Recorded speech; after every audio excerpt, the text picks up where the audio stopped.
And at all times, this happened when we thought the nation was on the right course of social, political, and economic advancement.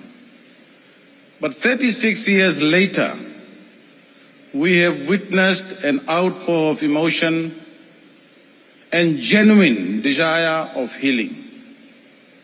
Whatever each one of us or our respective communities have suffered because of the political upheavals, this may well be the start of resetting the moral compass of our nation and repairing the social, moral, and political fabric so badly needed to forge a united and harmonious future.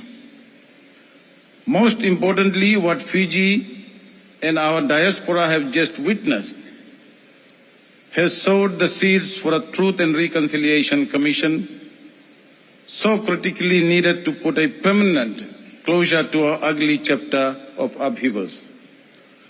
Once and for all, it will put an end to those whose political ambitions revolved around invoking fear and ill will by fanning the flames of racism.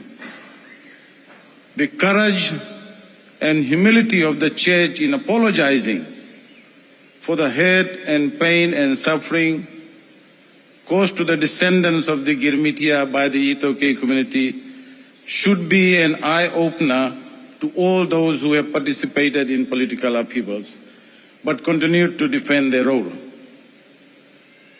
We know that the Church, particularly its leaders at that time, played a leading role in some activities and decisions post-1987 that caused great harm to race relations.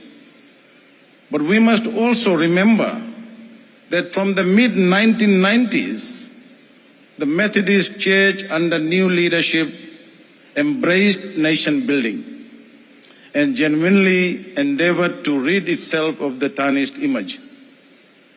We must also remember that a prominent member of the Church, the then Prime Minister and PM once again, after a lapse of 23 years, Honorable Sitiveni Rambuka, was instrumental in restoring the rights of descendants of the Girmitia. And I want to thank him today for doing that. This was primarily through negotiation and display of abundance of goodwill, together with the then Indo-Fijian leader and grandson of a Girmitia, late Jairam Reddy. Together with the Reeves Commission, Honorable Rambuka and Justice Reddy gave Fiji with their parliamentary colleagues and with the blessings of Boselevu Bakaturanga, the acclaimed 1997 Constitution. Both the leaders suffered the worst electoral defeats in the first elections under the 1997 Constitution that saw the election of Fiji's first PM, the descendant of a Girmitia. Honorable Sitiveni Rambuka, whose coalition government I served, never shirked his values of reconciliation, tolerance, unity, goodwill, and the vision for a genuine multiracial nation, despite his fall from leadership in 1999. Honorable Rambuka and his then party, the SBT, were destined to run and rule for a long time under the 1990 Constitution that permanently confined descendants of the Girmitia to opposition. There was no need for him to change that Constitution that guaranteed some supremacy of the Itoke.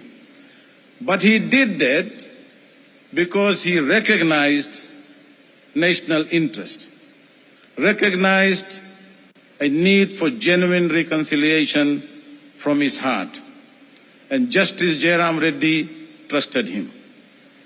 Honorable Rambuka never betrayed that trust, and that trust is the foundation of this coalition government led by him.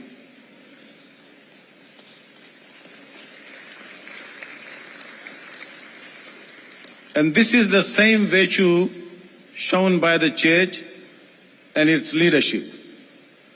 And I have said this before, and I want to thank Reverend Bonisawai again for his leadership, for the show of his love and compassion and humanity in participating in this historic Girmit commemoration and celebration, as well as organizing this service today.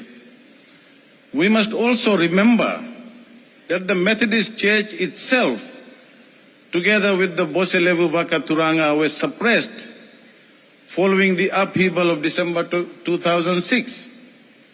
The BLB was dissolved and the Church prevented from holding its annual conference by the regime because both the Church and the BLB opposed the upheaval and usurpation of the multi-party government that included descendants of the Girmitia. Therefore, the Church has been very, very magnanimous and displayed great humility in even apologizing for the upheaval of 2006 that cost its members and the Itoke community pain and suffering. This is the hallmark of humanity, humility and forgiveness. Even those who sought to undermine the Church and its values. The party I lead will be 60 years old in few months. The National Federation Party, founded by descendants of the Girmitia, has forever recognized, understood and respected the wishes, rights and aspirations of the Itoke community or the indigenous community. We have not and will never seek to usurp this fundamental value. What we seek, as did our former leaders, is partnership, not domination. Fiji is the motherland of the Indo-Fijians or descendants of the Girmitia, just as it naturally is for our indigenous people. Both communities have a diaspora overseas, but even those who have migrated cannot abandon their motherland. The significance and the positivity shown by the Church, its innate decency and goodwill to embrace the descendants of those who conquered the Kalapani and contributed immeasurably to the progress of Fiji, should be the catalyst to greater inclusivity, harmony and increased confidence, which augurs well for the future. This milestone gesture will now be part of an indelible history of our nation that once was at odds with itself and at critical crossroads, but collectively overcame insurmountable challenges by harnessing the talents and qualities of all its people. With God as our ultimate witness, I, the NFP, and descendants of the Girmitia unreservedly and unequivocally accept the apology and forgiveness.